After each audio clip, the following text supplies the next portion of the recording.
Let's jump right in. You just spent hours cleaning up a messy spreadsheet for a corporate investigation. But what critical evidence did you just permanently erase?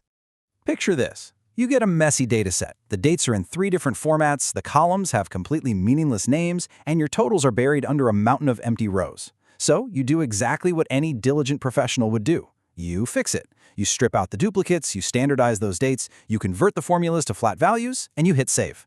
The numbers look pristine now. But here's the catch. The evidence might now be completely compromised. Not because cleaning data is inherently wrong, but because no one preserved the crucial difference between what was received and what was just created.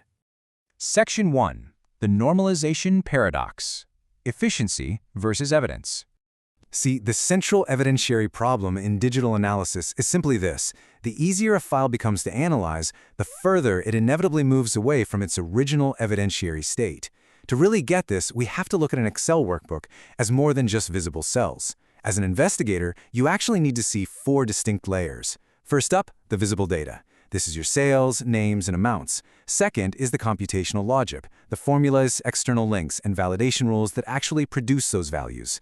Third, we have the hidden context, then comments, concealed columns, and filtered records. And finally, the 4th layer is the document history, file properties, creation dates, usernames, and storage paths. Now here's the scary part. With a single click of the Save button, or by running a document inspector tool, those bottom 3 layers, they can be permanently erased. Metadata isn't automatic proof of anything, but erased metadata? Well, that can't be examined at all. And this brilliantly illustrates the paradox. You start with a native workbook that's full of complex, messy, but highly relevant historical context. Then you transform it into a derived analytical artifact. It's a clean table now. You've got standardized dates, values instead of formulas, and nice clear labels. This new table is fantastic for analysis. It's perfectly prepped for a Python script or a SQL database. But it is no longer the original evidence. It is a derivative. And while that doesn't invalidate your analysis, it absolutely means you have to be able to demonstrate exactly how you produced it. Section 2. The chronology trap. When timing is evidence. Why does this strict adherence to original evidence actually matter? Well, in regulatory environments, the stakes are massive. Take a real-world case from 2022. The UK's Financial Reporting Council sanctioned KPMG and several former employees. The initial fine was £20 million, eventually reduced to £14.4 million. The core issue here wasn't that the underlying financial statements were improperly prepared. Instead, it was about false or misleading documents provided during regulatory audit inspections. It was all about misleading the inspection process through documents, things like meeting minutes and working papers, that fundamentally misrepresented their own history. The crucial takeaway here is that the tribunal didn't just care about what the document said. They cared deeply about when they were created. According to the findings, documents were presented as if they'd been created during the original audits, when in reality, they were mocked up later. We actually saw this exact same pattern in a US PCOBO enforcement action involving backdated work papers. The lesson is undeniable. Chronology is not just some administrative decoration. Sometimes chronology literally is the evidence. Section 3. Distinguishing evidence from inference. Categorizing clues. Because chronology and metadata form the actual evidence, we have to be exceptionally precise about how we categorize our technical clues. Let's use the Python library OpenPyXL, which is a common tool for generating Excel files, as our baseline. We have to strictly separate the physical file you're looking at from the cryptographically verified facts about it. An observable artifact is just the clean CSV file you're viewing on your screen. An authenticated technical fact, on the other hand, is a verifiable, unchangeable data point. Think of a SHA-256 hash of that file, or finding an OpenPyXL creator tag buried in the document's metadata. These are facts. They exist completely independently of our opinions. But we also need to know exactly what those facts establish, and just as importantly, what they don't. An analytical inference is a pattern we identify, like noticing that 50 different files all share the exact same OpenPyXL creator tag. That's a solid technical clue. But it remains an unresolved hypothesis to leap from that clue to claiming you know exactly who physically sat at the computer, why the file was processed, or whether the underlying values were intentionally altered to deceive. Finding a specific metadata tag just isn't a confession of who operated the computer. Which brings us to a very firm boundary in any investigation. Deciding whether a file modification was just a routine, innocent data cleaning exercise or actual deceptive misconduct, that is a legal determination. And that determination is made by regulators, tribunals, and courts. It is absolutely not a technical finding made by a forensic analyst. Our job as analysts is simply to preserve the facts so that the legal determination can be made reliably. Section 4. The Native-Derived Separation Protocol, preserving traceability. So you're probably wondering, how on earth do we conduct efficient, normalized data analysis without destroying the underlying evidence in the process? We do it through a native-derived separation protocol. This framework starts with two foundational steps. Step 1, preserve the received file. Do not overwrite it, don't sanitize it, don't rename it internally, and absolutely do not resave the only copy.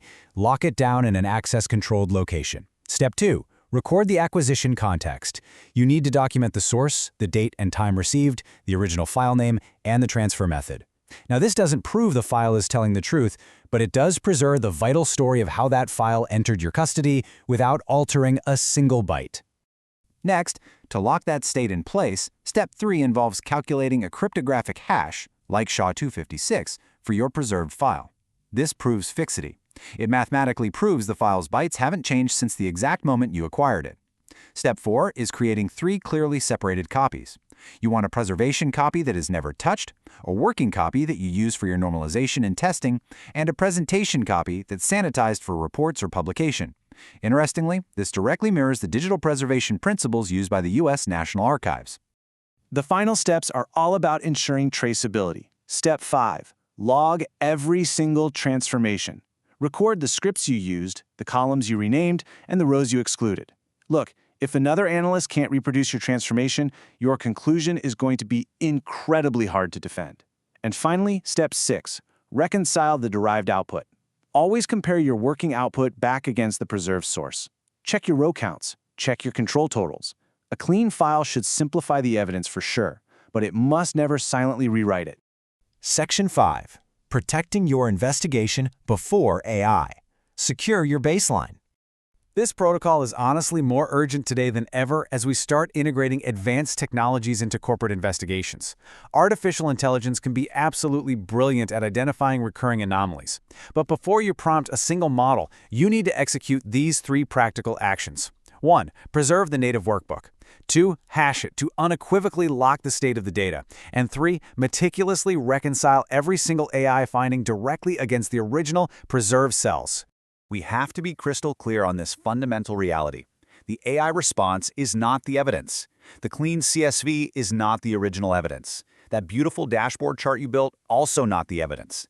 These are analytical products derived from evidence. Maintaining that strict distinction is exactly what protects both the integrity of your investigation and your own professional credibility. Section 6. Forensics over fiction. Reproducible evidence. We've reached the core philosophy of rigorous digital analysis. Yes, data must be normalized to understand complex organizational behaviors, but the evidence underlying that data must remain reproducible. You can clean the spreadsheet, but at the end of your investigation, you must be prepared to answer one defining question. Show me exactly how you moved from the file you received to the conclusion you reported. If you cannot reconstruct that journey, your analysis will be nearly impossible to defend. Ultimately, the goal isn't to keep every file frozen forever. The goal is to preserve lineage, because your credibility depends not just on the conclusion you reach, but on whether someone else can follow your exact footsteps to get there. Semvansky Labs and Research, Forensics over Fiction.